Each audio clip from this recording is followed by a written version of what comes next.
great job, in my opinion, is one that not many people get to do. A job that takes hard work and dedication and really pays off once you're on board. One that you can wake up every morning wanting to go to work and have a fun time while doing it. The job that I'm thinking about is one that not many people get to do. In fact, fewer than 100 pilots climb the ladder of this aircraft, and like I said, 141. the B-2 Spirit. It's going to get you through that 4-year degree as well. More than 80% of the population is afraid of flying, and only 5% have ever been on an airplane. But yet, the median salary for a B-2 pilot is $100,000. The career path for a pilot is so interesting. It has many perks and Once you've met drawbacks. this criteria for a commercial pilot, The road to becoming a B-2 pilot is also challenging. But to start off your journey, you need to begin at either the Academy, the AFROTC, or the OCS. After you have completed your duration of your time at either of these, and as long as you have met all the physical requirements of your training, you then move on to the fun stuff, which is flight training. The two main parts of your test here will be your flight skill and your ability in general, or your aptitude. Here, your instructor will be keeping a close eye on you and will be going over everything you need to know to get down your basics of your flight training. It allows you to bid sooner, go where you want to go, live where you want to live. The sooner you After you have then completed your flight training, you will be officially moving on to bigger and better planes. But this doesn't necessarily mean that you're going to be sitting in the cockpit of a B-2 right away. This does, however, mean that you will be assigned to whatever job the Air Force needs you to be at that point in time.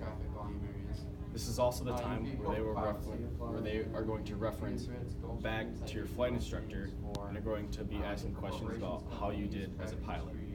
This is also going to influence their decision making on where you go, so you need to make sure that you're on your best behavior and doing your absolute best with your flight instructor. You can fly smaller, light airplanes on the nation. As you are doing this new job, you're waiting for a specific announcement from the Whitman Air Force Base, where a majority of the B-2s are stored, that they will be announcing that a position has recently opened up and they are looking for new pilots.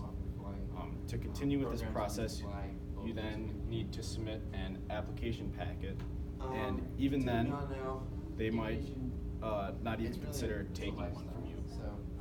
So if you are lucky enough to then receive an interview, you need to show the whole team that you are right for this position.